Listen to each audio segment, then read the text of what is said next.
तो ये बात जो है कांशीराम जी को, बाकी जो आपने नाम लिए छोटे मोटे या सीमित तो कुछ भी रहे हो, उनके अंदर इंस्टीट्यूशनल सोच किसी में नहीं रही। और कांशीराम जी इसलिए आज जीवित हैं, इसलिए आज प्रासंगिक हैं, और इसलिए प्रासंगिक रहेंगे आज भी और कल भी, क्योंकि उनकी जो सोच थी, बाबा साहब को उन्होंने सही अर्थों में समझा। हाँ जी। जो अंबेडकर और अंबेडकरवाद को जो बिल्कुल जड़ में समझा, मुझे लगता है कांशीराम जी से बेहतर कोई नहीं समझा। कि अभी हमने, हमारे समाज ने अभी बाबा साहब को भी ठीक से नहीं समझा, और बिना बाबा साहब अंबेडकर को समझे हम कांशीराम जी तक नहीं पहुंच सकते, हम कितनी भी कोशिश कर ले। और बाबा साहब किताबों में नहीं है, कांशीराम जी किताबों में, भाषणों में नहीं है। हालांकि एक कोई स्टेप है, एक वो होना चाहिए, लेकिन ये जो अंबेडकर को समझना या कांशीराम को समझना, ये किताबों से थोड़ा हटके बात है। कांशीराम जी के पहले का मीडिया भारत का और उनके बाद जो उन्होंने काम किया भारत के मीडिया के अंदर, क्या ये एक अलग यानी मान्यता प्राप्त मीडिया को एक चुनौती थी? जी, बड़ा अच्छा सवाल है और बहुत बुनियादी सवाल है, और ये वो सवाल है जो मेरे दिल के बहुत करीब है। तो कांशीराम जी को अगर हम एक शब्द में डिफाइन करें, एक सेंटेंस में डिफाइन करें उनका कंट्रीब्यूशन, तो कांशीराम जी वाज एन इंस्टीट्यूशन मेकर। उन्होंने कोई भी काम किया, चाहे पॉलिटिकल किया या बुद्ध धर्म का जो उन्होंने प्लान अपना किया था जो नहीं हो पाया, नहीं होने दिया गया, या मीडिया को लेकर जो किया, वो एक इंस्टीट्यूशन लेवल पे काम किया। क्योंकि इंस्टीट्यूशन वो होता है कि जो आदमी के जाने के बाद भी चलता रहता है। हम इंडिविजुअल बेस्ड मूवमेंट या इंडिविजुअल बेस्ड राजनीति या इंडिविजुअल बेस्ड सिस्टम बनाने की बजाय हमें इंस्टीट्यूशनल बेस्ड, कलेक्टिव बेस्ड एक सिस्टम बनाकर काम करने की जरूरत है। इंस्टीट्यूशन बनाकर एक हफ्ते के अंदर इस देश में सोशल, पॉलिटिकल, मीडिया सब कुछ खड़ा कर सकते हैं, लेकिन हमारा ध्यान कहां जाता है? अभी अगले महीने अंबेडकर जयंती है, हम 1000-2000 करोड़ रुपए फूंक देंगे बाबा साहब को फूलमाला पर झांकियां निकालने में। लेकिन बाबा साहब का जो सबसे इंपॉर्टेंट काम है, जो इंस्टीट्यूशन खड़े करने का, जो बाबा साहब ने अपने समय में किए, इतनी मुश्किल से किए, उसकी तरफ हमारा ध्यान नहीं जाता। सिर्फ ये व्यक्ति पूजा, ये महिमा मंडन, तो बाबा साहब को अब कितनी फूलमाला पहना देंगे, कितनी मूर्तियां बना लेंगे, उसका तो कोई अंत नहीं है। मानवता हमेशा अपने चरम पर रहती है, और अमानवता हम देखते हैं कि जब जब हावी होती है तो मानवीय तत्व भी अपने गुलदस्ते के साथ इस पूरे संसार को प्रज्वलित भी करते हैं। एक तरफ हम देखते हैं कि क्रांति का इतिहास होता है, उसके लिए जवाब देने के लिए प्रतिक्रांति भी खड़ी होती है। और एक और बात हम आपको बताते चलते हैं कि बाबा साहब भी इसी तरीके अपने किताबों में इशारा करते हैं। इसी फेहरिस्त में हमारे साथ आज देश के विशेष शख्सियत, जो देश और दुनिया के तमाम बिंदुओं पे काम करते हैं, Pramod Kureel ji, ex member of parliament Rajya Sabha. Sir, आपका स्वागत है। हम देखते हैं सर, आप देश और दुनिया की सारी आइडियोलॉजी पढ़े और आपने कोशिश भी की उसे समझने की, पर हम देखते हैं कि इस देश ने कांशीराम जी का भी एक एज देखा। जब देखते हैं हम लोग कि जब उत्तर भारत और बिहार जैसे राज्यों में हम देखते हैं कि समाजवाद अपने चरम पर था, जेपी की क्रांति भी लोगों ने देखी, पासवान साहब भी अपना एक परचम लेके खड़े थे, लालू यादव हो या फिर शरद यादव हो या फिर मुलायम सिंह यादव हो, ये कहीं ना कहीं डायरेक्ट इनडायरेक्ट कांशीराम जी की वो कौन सी खासियत थी जिससे ये लोग उनसे जुड़ते चले गए और उनसे एक तरीके से ये इम्प्रेस भी हुए? आपको क्या लगता है? देखिए, कांशीराम साहब की जो खासियत, कोई एक खासियत नहीं है, उसके अलग अलग पहलू हैं, अलग अलग लेवल्स हैं। आमतौर पर जो कांशीराम जी को समझा जाता है, उनके बारे में जो बात की जाती है, उनको एक राजनेता के तौर पे देखा जाता है और एक सफल राजनेता के तौर पे देखा जाता है। जो नाम आपने लिए कुछ नेताओं के, वो एक सीमित क्षेत्र के, एक सीमित विचार के नेता थे। कांशीराम जी की सबसे बड़ी खासियत ये है कि उन्होंने इस जो समस्या है, जिस व्यवस्था की अब के खिलाफ ये हमारा हजारों साल से संघर्ष है, उसके खिलाफ एक नेशनल लेवल पर एक इंटीग्रेटेड सोच के साथ, एक इंटीग्रेटेड स्ट्रेटेजी के साथ उन्होंने काम करना शुरू किया। क्योंकि इतने बड़े व्यापक फलक पर एक पर्सपेक्टिव के साथ, प्लेटफॉर्म से पहले पर्सपेक्टिव के साथ जो काम करना आमतौर पे लोग पसंद नहीं करते। सब चाहते हैं कि एक सीमित क्षेत्र में काम करें, सफलता मिले और सफलता में अपना जो भी हमें करना है अच्छा बुरा करें। कांशीराम जी ने जो काम किया है वो एक बड़े व्यापक फलक पे किया है और सिर्फ तात्कालिक दृष्टि से नहीं किया है कि अगले 10 साल में सरकार बन जाए या 20 साल में सरकार बन जाए। उन्होंने एक लॉन्ग टर्म 100-200 साल का एक जो ब्लूप्रिंट बनाकर उस आधार पे काम करने की कोशिश की और यही कारण है। और इसका सबसे बड़ा एक उदाहरण ये है या उसका प्रमाण ये है कि आज उनको इस दुनिया से गए लगभग 20-25 साल हो चुके हैं। हाँ जी। और आज भी उनके जाने के 25 साल के बाद आमतौर पे लोग भुला देते हैं किसी भी नेताओं को, लेकिन आज भी उतने प्रासंगिक हमें नजर आते हैं। और मैं देश भर में जहां भी जाता हूं या आप भी जाते होंगे, आप सब लोग जाते होंगे, देश में सामाजिक व्यवस्था की बात, सामाजिक परिवर्तन की बात या राजनीतिक आंदोलन की बात बिना कांशीराम जी के अधूरी रहती है, पूरी नहीं होती है। तो वो जो एक कांशीराम जी, जिसे कांशीराम जी के अपने शब्दों में भी उन्होंने कुआलालंपुर में बोला था, कांशीराम फेनोमेना। तो Kanshiram ji was not just an individual, he was an institution in himself. वो अपने आप एक संस्थान थे और उस संस्थान के अंदर, उस इंस्टीट्यूशन के अंदर उनके सामाजिक पहलू भी थे, सांस्कृतिक पहलू भी थे, राजनीतिक पहलू भी थे, बौद्धिक पहलू भी थे और उनका बहुआयामी जो व्यक्तित्व था वो इतना प्रभावी है, इतना प्रभावशाली है कि आज भी वो प्रासंगिक है। और जैसे जैसे हम इस कारवां या इस दिशा में आगे चलेंगे, आने वाले समय में मुझे लगता है वो और ज्यादा प्रासंगिक होने वाले हैं। सर एक काफी अच्छी बात कही, समग्र वाड्मय, यानी जी। समग्र उनका एक दर्शन। जी जी हम देखते हैं कि जब हम कोई फिलोसोफर को पढ़ते हैं जी या फिर किसी, जैसा हम देखते हैं कि हेगल को पढ़ते हैं, नेगल को पढ़ते हैं, जी, जी। सॉक्रेटिस को पढ़ते हैं, जी जी तो उनका एक समग्र वाड्मय उनके पुस्तकों में निहित होता है। जी क्या अभी वक्त आ गया है, जैसा हम देखते हैं महाराष्ट्र में अम्बेडकर थॉट पढ़ाया जाता है, जी। बाबा साहब का महाराष्ट्र शासन ने एक दर्शन रखा है लोगों के जी, आगे, जी। जिसके वजह से पूरे देश में बाबा साहब की एक इमेज बनी है। क्या जी। कांशीराम जी के पूरे एक्टिविज्म को, उनकी किताबों को, उनके लिटरेचर को सब एक जगह आके युवा पीढ़ी को देने का वक्त आ गया, ऐसा लगता है आपको?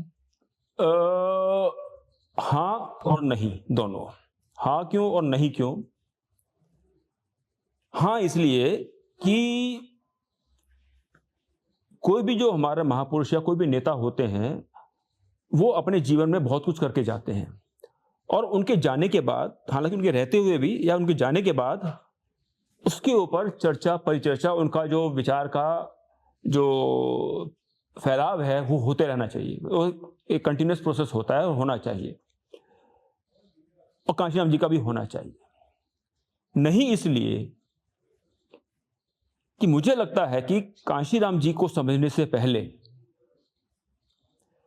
मेरा अपना ये मानना है और दृढ़ विश्वास है, मैं बात कहने जा रहा हूं, कि अभी हमारे समाज ने अभी बाबा साहब को भी ठीक से नहीं समझा और बिना बाबा साहब अम्बेडकर को समझे हम कांशीराम जी तक नहीं पहुंच सकते, हम कितनी भी कोशिश कर ले। और बाबा साहब किताबों में नहीं है, कांशीराम जी किताबों में, भाषणों में नहीं है। हालांकि एक वो स्टेप है, एक वो होना चाहिए, लेकिन ये जो अम्बेडकर को समझना या कांशीराम को समझना, ये किताबों से थोड़ा हटके बात है। तो एक फर्स्ट स्टेप के तौर पर ठीक है कि बात पहुंचेगी, और पता नहीं किस बात का किस व्यक्ति पर क्या असर हो, हम नहीं जानते। जैसे बाबा साहब ने एक किताब लिखी, एनिहिलेशन ऑफ कास्ट, लाखों लोगों ने पढ़ी होगी। हाँ जी। लेकिन एक कांशीराम थे, उनके जीवन में इतना बड़ा एक परिवर्तन, विस्फोट हो गया जो बाकी लोगों में नहीं हो पाया, लाखों लोगों में नहीं हो पाया। देश भर में हम देखते हैं कि काफी आई विटनेस है, लोग एक गुमान भी रखते हैं कि हमारे घर में कांशीराम जी आए, हम कांशीराम जी साहब के साथ बैठे, वो हमारे बगल में रहे, या हमने उनके साथ वक्त बिताया। ये नागपुर में, विदर्भ में अमूमन ये चर्चा हम देखते हैं। लेकिन जो कांशीराम जी की इंटेलेक्चुअल बात है, जो इंटेलेक्चुअल बात है, उन बात पर लोग, उनके फॉलोअर भी बात नहीं करते। इस पे कैसा आप सोचते हैं कि देश भर में तो लोग बोलते हैं हम कांशीराम साहब के साथ यहाँ रहे, हम पूर्व में गए, पश्चिम में गए, हम दक्षिण में गए, हम मध्य भारत में गए। देखिए ऐसा होता है, ये जो समाज है, इस समाज कैसे जुड़ता है किसी के नेता के साथ में? 3 तरह से लोग जुड़ते हैं किसी के साथ। किसी भी नेता के साथ, दुनिया में कोई भी नेता हो, हाँ जी, जैसे कि 3 लेवल्स होते हैं, ओके, उस पर जुड़ते हैं लोग। बहुसंख्यक लोग जो होते हैं वो इस बात से जुड़ते हैं कि भाई ये जो नेता आया है ये क्या कह रहा है, इससे हमें क्या लाभ है, लाभ प्रधान होता है, कोई ज्यादा भी, इससे हमारा क्या फायदा होगा।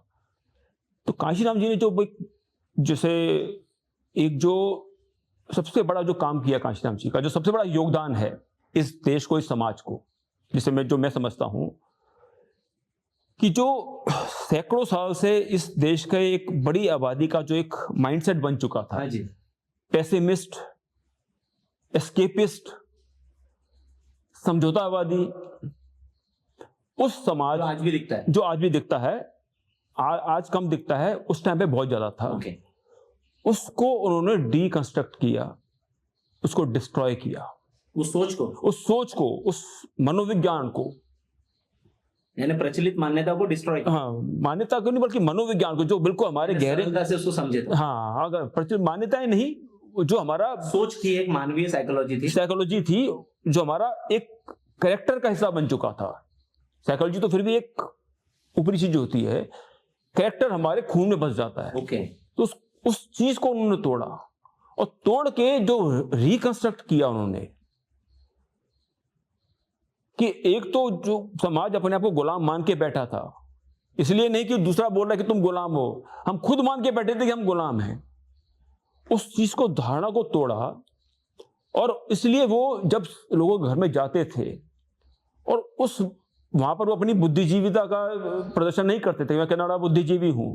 अब उनकी देखिए कितनी बड़ी समझ है कि गांव झोपड़ी में जा रहे हैं, वहां पर अपनी डिग्रियां दिखा रहे हैं या अपना ज्ञान दिखा रहे हैं, अंग्रेजी झाड़ रहे हैं, उससे बात नहीं होनी। तो उन्होंने जो दिल से दिल का जोड़ा कि हाँ, ये हमारे ऊपर भी कोई है, जो एक विश्वास जाहिर किया कि हमारे ऊपर कोई है जो हमारी रक्षा करेगा। उससे अगर वो किसी घर में जाते थे, मान लीजिए हमारे घर में कोई बड़ा नेता आता है, और तो घर में तो मेरे आया, लेकिन उस गांव के अंदर एक मनोबल बढ़ जाता है कि इस घर में कोई बड़ा नेता आया है, कल को कोई हमारी समस्या होगी तो हम सुरक्षित हैं।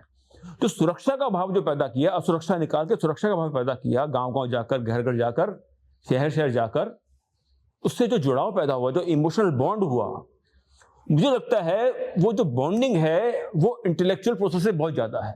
इंटेलेक्चुअल प्रोसेस जो होता है वो जो कार्यकर्ता होते हैं, जो लीडर्स होते हैं ना, उनके लिए जरूरी होता है।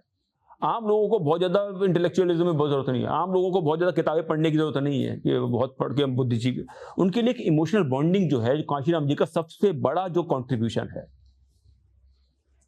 लोगों से जुड़ना, इमोशनली जुड़ना, और उनको सुरक्षा का भाव पैदा करना, और उनको विश्वास दिलाना कि मैं तुम्हारे लिए निकला हूं सब छोड़कर, और तुम्हारे लिए मैं मेरे साथी कुछ करेंगे। तो उससे जो भाव पैदा हुआ कि हाँ, अब हम सुरक्षित भी हैं, और हमें जो एक नाउम्मीदी हजारों साल से चली आ रही है, वो अब उम्मीद की तरफ हम लोगों ने देखना शुरू कर दिया। और उसके बाद ये तो एक फेज हुआ डीकंस्ट्रक्शन का। हाँ जी। तो रिकंस्ट्रक्शन का जो दौर था, जो फेज था, जो स्टेप था, कि इसीलिए नहीं कि मैं आपको कुछ करके दूंगा, मैं आपके लिए सिस्टम बनाऊंगा, वो उसके बाद आपको हुक्मरान समाज बनना है। आपको सिर्फ अधिकार मिल जाए, राशन मिल जाए या मकान मिल जाए, इस तक सीमित नहीं है। आपको इस देश का रूलर या रूलिंग क्लास मॉडल दे दिया, ब्लूप्रिंट दिया, रोड मैप दे दिया, ब्लूप्रिंट दे दिया। आप सर प्रचलित मान्यताओं की बात कर रहे हैं जी। हम देखते हैं कि कांशीराम जी का वक्त में जो प्रचलित मान्यता प्राप्त मीडिया घराने थे जी, उसको भी क्या कांशीराम साहब ने एक नए तरीके से वो प्रचलित मान्यताओं को न मानते हुए मीडिया में भी उनकी कुछ भूमिका रही कि देश में जो मीडिया में खबरें नहीं आ रही थी, बहुजन संगठन या फिर नोएडा में खरीदी गई जमीन उनकी, अलग अलग भाषाओं में रिपीट या फिर अलग अलग भाषाओं में आते हुए उनके न्यूज़पेपर, क्या कांशीराम जी के पहले का मीडिया भारत का और उनके बाद जो उन्होंने काम किया भारत के मीडिया के अंदर, क्या ये एक अलग यानी मान्यता प्राप्त मीडिया को एक चुनौती थी? जी, बड़ा अच्छा सवाल है और बहुत बुनियादी सवाल है, और ये वो सवाल है जो मेरे दिल के बहुत करीब है। एक अंग्रेजी में शब्द है पैराडाइम शिफ्ट। पैराडाइम शिफ्ट मतलब जो मान्यता चली आ रही है उसको तोड़कर बिल्कुल एक नई मान्यता और उसको मैं आज के संदर्भ में समझाना चाहूँगा कि इसको मैं इस सवाल को आज के सवाल, आज एक बड़ा प्रचलित शब्द है गोदी मीडिया, कि आज का मीडिया गोदी मीडिया है और हम उस तरह की आलोचना करते हैं, निंदा करते हैं, और वो कुछ हद तक सही भी है बात। लेकिन कांशीराम जी इस चीज को कैसे देखते थे? पूरी दुनिया में प्रचलित हो गया वो शब्द। पूरी दुनिया में प्रचलित हो गया, लेकिन कांशीराम जी इसको कैसे देखते थे? ओके। तो जो मीडिया है, विचार को पैदा करने वाला और विचार का प्रसारण करने वाला मीडिया, और इस देश में एक विशेषता है और एक हमारे समाज के दृष्टिकोण से देखा है तो बहुत हमारी नाकामी और नालायकी है कि बाबा साहब ने इस चीज को समझा, अपने समय में अखबार निकाले, विचार को पैदा किया और उसको प्रसारित किया। कांशीराम जी ने इस बात को समझा कि विचार पैदा करना और उसका प्रसारण करना बहुत फंडामेंटल काम है किसी भी आंदोलन के लिए, किसी भी समाज के लिए। हाँ जी। लेकिन बड़े दुख की बात है और बड़ी शर्म की बात है हमारे समाज के लिए कि जो सबसे महत्वपूर्ण काम है हमारे समाज के लिए, कि या किसी भी समाज के लिए, विचार का उत्पादन करना और विचार का प्रसारण करना, इस बारे में हम बिल्कुल असफल रहे हैं। कांशीराम जी का जो इस बारे में विचार था और जो कार्यक्रम था या उनकी जो सोच थी, जैसा आज गोदी मीडिया, उस टाइम पे भी गोदी मीडिया था, हालांकि उसका नाम कुछ और रहा होगा। और कांशीराम जी ने बार बार बोला है कि हमें money power, muscle power and media power, मनुवाद की, जो ब्राह्मणवाद की मीडिया पावर, उसके अंदर भी उसमें उन्होंने एक ऑन रिकॉर्ड है वो, तो मीडिया को वो उसका एक अंग मानते थे मनुवादी व्यवस्था का। अच्छा, उसी के साथ, हाँ, money power, muscle power and media power, काफी आसानी से समझा देते बड़ी बात को। ये तीन चीजें हैं जिनका हमें मुकाबला करना है, लोग समझ भी जाते हैं, समझो बिल्कुल, इससे इसका रिजल्ट भी दिखाए थे। तो बहुत बड़ी इंटेलेक्चुअल बातें नहीं करते थे वो, बहुत सिंपल बातें समझाते थे और बड़ी बात समझाते थे सिंपल शब्दों में। तो मीडिया की जो बात में भी दिखता है, जी, उनके भाषणों में भी दिखता है, उनके पहनावे, सब कुछ दिखता है, उनका पूरी पर्सनैलिटी, आगे वाले का आईक्यू लेवल जो भी रहे वो समझ जाए मैं। जी, और उनको समझाना तो लोगों को था, आम जनता को। तो मीडिया को लेकर उनका जो नजरिया था, मुझे नहीं लगता है कि सबसे ज्यादा प्रोग्रेसिव नजरिया था। तो इस बात में थोड़ा सा मैं अब समय चाहूंगा थोड़ा हल्का विस्तार से बताने की। सबसे फंडामेंटल पॉइंट, यानी आज का वर्तमान मीडिया अगर से हम जो देखते हैं तो साहब का देन है। जो हम देखते हैं कि थर्ड मीडिया भी खड़ा हो रहा है, यूट्यूबर्स, नहीं, कहीं ना कहीं साहब का उसमें उस वक्त में रोल रहा। नहीं, वो मैं थोड़ा सा कुछ और कहना चाह रहा हूँ। हाँ जी। ये यूट्यूबर्स एक बहुत महत्वपूर्ण भूमिका निभा रहा है आज, लेकिन कांशीराम जी टाइम में तो नहीं था वो। यूट्यूबर जो मीडिया है, महत्वपूर्ण भूमिका के साथ साथ जो असली जो बात है ना, वो अभी भी मिसिंग है। कि यूट्यूब में तो अब कोई भी यूट्यूब चला सकता है। हाँ जी। उसकी मान्यता, उसकी ऑथेंटिसिटी को कैसे आप एस्टेब्लिश करेंगे? कांशीराम जी ने इस बात को समझा कि विचार पैदा करना और विचार को पहुंचाना बहुत जरूरी है। तो इसलिए उन्होंने अपने जीवन काल में कई अखबार निकाले, जबकि उस समय अखबार निकालना बहुत मुश्किल काम था। हमारे बोरकर साहब इधर बैठे हैं, इनको मालूम है कि जब कंपोजिंग होती थी, एक एक शब्द को उठाकर कंपोज किया जाता था, कितना बड़ा मुश्किल काम था अखबार को निकालना। उस टाइम पे उन्होंने कई अखबार निकाले कई भाषाओं में, जैसे हिंदी में बहुजन संगठक था, जिससे मैं खुद जुड़ा रहा 10 साल तक। बहुजन नायक महाराष्ट्र नागपुर से निकलता था, बहुजन नायक एक बंगाल से निकलता था, पंजाब से बहुजन बंगाली जी, पंजाब से बहुजन संदेश, वो पंजाबी भाषा में, गुजरात से बहुजन संदेश था। ऐसे अलग अलग भाषाओं में कई अखबार निकलते थे, यानी पूरे देश में छोटे छोटे अखबार थे, क्योंकि उस वक्त सीमित संसाधन थे। लेकिन अब यहां पर जो मैं बात बोलने जा रहा हूं वो बताती है कांशीराम जी क्या थे एज ए थिंकर। सिर्फ वो वहां तक सीमित नहीं रहे। उन्होंने क्या किया, उन्होंने समझा कि अगर हमें इस देश में एक व्यवस्था परिवर्तन करना है तो सबसे पहले या सबसे महत्वपूर्ण राजनीतिक तो दिशा उनकी थी पॉलिटिकल एंगल से, उन्होंने अपने जीते जी, जिसका मैं साक्षी भी हूं, उसका मैं चश्मदीद गवाह हूं, उन्होंने ये शिकायत नहीं की हमेशा कि ये हमारी बात नहीं छाप रहा, हमारी बात नहीं कर रहा, जैसा कि आमतौर पर लोग करते हैं, हम भी लोग कर रहे हैं, क्रिटिक करते हैं। वहां तक सीमित नहीं रहे, जहां तक क्रिटिसिज्म की जरूरत थी उन्होंने किया। लेकिन उसके बाद उन्होंने कि हमें क्या करना है, एक्शन लिया। और उन्होंने जो दिल्ली के पास नोएडा है, वहां पर उन्होंने एक बहुत बड़ा प्लॉट लेकर एक मीडिया सेंटर की स्थापना की, कई करोड़ों रुपए का। और उनका प्लान था जो उन्होंने मुझे बताया और कई लोगों को बताया, मैं जो अपने उस पर बता रहा हूँ आपको, आप एक विटनेस हैं, मैं इसका विटनेस हूँ। तो उन्होंने मुझे बताया कि ऐसे मैं ऐसा कर रहा हूँ। 1996 की बात है जब पहली बार मैं उनसे मिला। और इसमें हम एक मीडिया सेंटर बना रहे हैं नोएडा के अंदर। और उस मीडिया सेंटर के अंदर क्या होगा कि यहाँ से हम, ये हमारा सेंट्रल उसका पॉइंट होगा, और इसके बाद हम देश के हर राजधानी में एक एक मीडिया सेंटर बनाएंगे, वहाँ के लोकल भाषा में। यानी ये पूरी प्लानिंग थी? पूरी प्लानिंग थी, और प्लानिंग नहीं थी, इम्प्लीमेंट कर चुके थे। वो बिल्डिंग बन चुकी थी, बहुत कुछ हो चुका था, और वो करने वाले थे। उसके बाद हुआ वो अलग विषय है, लोगों को मालूम है, जो वो सबको मालूम है। तो उनका प्लान था कि हिंदी और इंग्लिश का अखबार दिल्ली से निकलेगा, डेली न्यूज़पेपर, और सैटेलाइट से, वो उसको सैटेलाइट टेक्नोलॉजी आ गई थी, सैटेलाइट से फिर वो हर राज्य की राजधानी में जाएगा। उड़ीसा में उड़िया, बंगाली, महाराष्ट्र में मराठी, पंजाबी, इस तरह से रीजनल भाषाओं में निकलेंगे।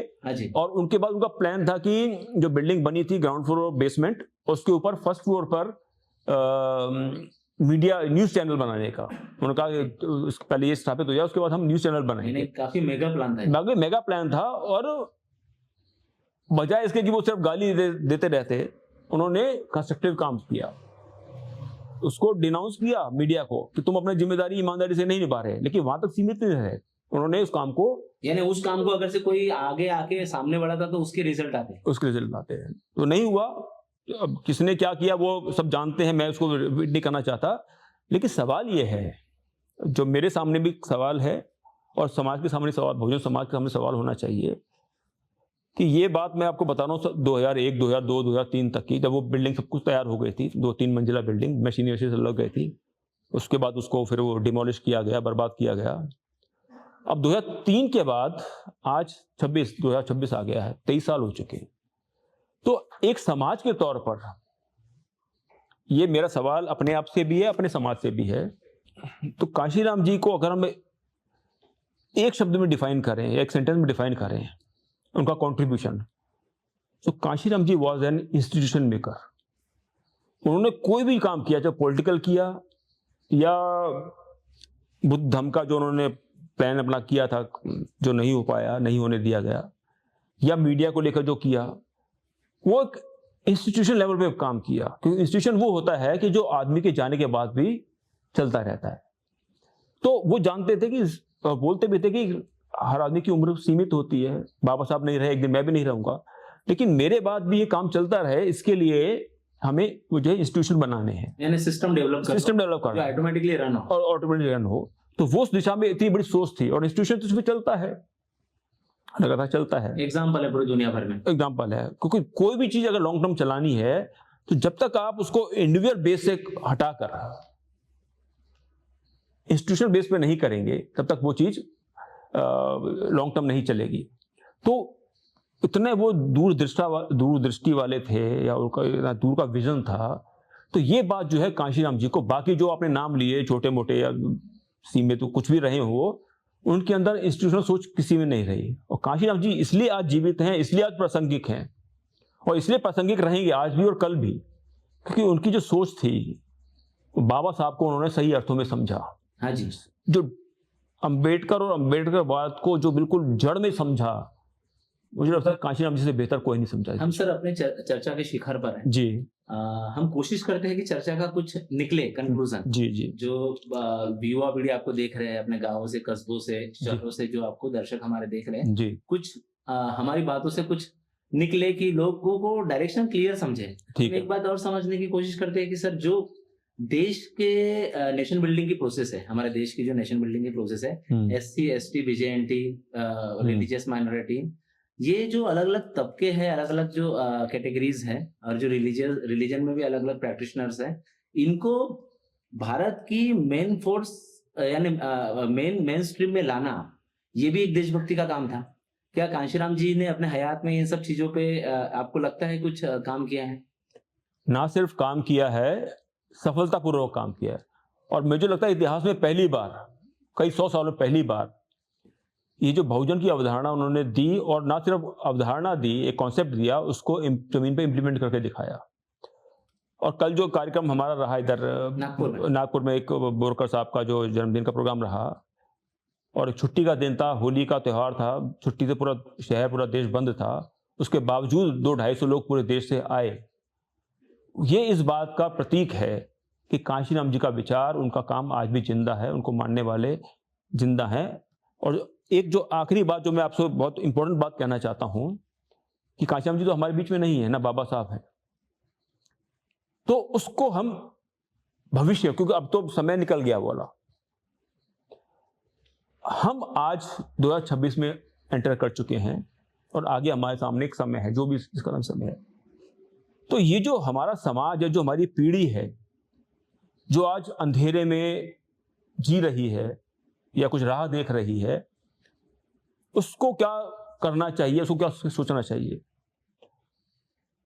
तो मुझे ये लगता है जो समाज का हमारा जो क्रीम है, जो बुद्धिजीवी वर्ग है, हाँ जी, क्योंकि अल्टीमेटली जो समाज का बुद्धिजीवी वर्ग होता है ना, बात वहीं से शुरू होती है। समाज फॉलो करता है। बाबा साहब ने बोला था, डिफाइन किया अपनी किसी किताब के अंदर, कि बुद्धिजीवी क्या होता है। डिग्री से बुद्धिजीवी नहीं बनता है, बड़ी पोस्ट से बुद्धिजीवी नहीं बनता है। बुद्धिजीवी वो होता है कि जो समाज की परिस्थितियों का आकलन एक लॉन्ग टर्म पर्सपेक्टिव में समस्या को भी देखता है और सॉल्यूशन की तरफ भी देखता है, और ना सिर्फ देखता है बल्कि उस तरफ समाज को लेकर जाता है, खुद पहल करता है, उसको उस समाज को लेकर जाता है। तो उस मामले में कांशीराम साहब एक बहुत बड़े इंटेलेक्चुअल थे। उन्होंने उस चीज को देखा, समस्याओं को देखा, उसका सॉल्यूशन देखा, और सॉल्यूशन को काम करने के लिए एक लॉन्ग टर्म प्लान बनाया, उस प्लान को इंप्लीमेंट भी किया। तो आज वो नहीं है, और हम अपने आप को अगर मानते हैं कांशीराम जी का फॉलोअर, तो हमारी जिम्मेदारी क्या बनती है।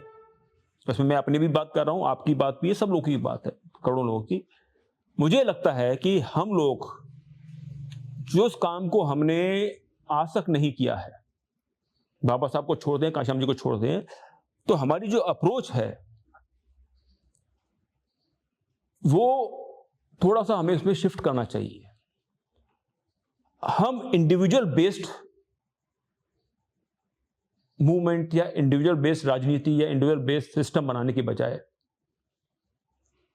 हमें इंस्टीट्यूशनल बेस्ड, कलेक्टिव बेस्ड एक सिस्टम बनाकर काम करने की जरूरत है, इंस्टीट्यूशन बना के। अब देखिए हमारे समाज की सबसे बड़ी जो विफलता क्या है, अगर हम देखें अपने समाज का आकलन करें, मैं बहुत संक्षेप में राउंड अप करूंगा उसको। आज हमारे देश में लाखों डॉक्टर हैं, लाखों इंजीनियर हैं, लाखों ब्यूरोक्रेट्स हैं, लाखों वकील हैं, पत्रकार ना के बराबर है, मीडिया ना के बराबर है। यूट्यूब ठीक है, लेकिन यूट्यूब पर्याप्त नहीं है। हमें एक बड़ा मीडिया सेंटर, बड़े मीडिया सेंटर बनाने की जरूरत है, जिस दिशा में हम लोग काम कर रहे हैं उसमें हम फिर कभी चर्चा करेंगे। जो कांशीराम जी का सपना था उसको दोबारा हमें करना हमारी जिम्मेदारी बनती है, ठीक है ना, हम किसी के भरोसे नहीं बैठ सकते। तो ये जो इंस्टीट्यूशनलाइज्ड सोच है आज हमारे समाज के, जिनकी आपने बात की, SC ST OBC, विमुक्त जाति, VNGT और जो भी माइनॉरिटी की बात कर रहे हैं, माइनॉरिटी को मैं एक मिनट के लिए छोड़ भी दूं, क्रिश्चियंस को और मुस्लिम्स को और सिख्स को, SC ST OBC और उनका, हमारे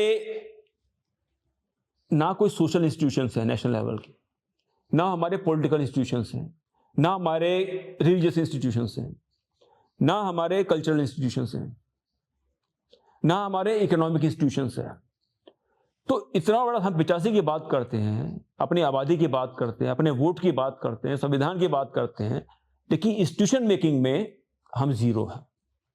तो हमारे समाज के जो बुद्धिजीवी हैं उनकी जिम्मेदारी बनती है कि जो इंस्टीट्यूशन बिल्डिंग का जो काम है, जो अभी तक अधूरा पड़ा है कांशीराम जी के बाद, इस दिशा में बैठकर सोचें और अलग अलग इंस्टीट्यूशन बनाने के लिए वो अपना विचार मंथन करें, अपने आप को इकट्ठा करें और एक सकारात्मक ऊर्जा के साथ, सकारात्मक सोच के साथ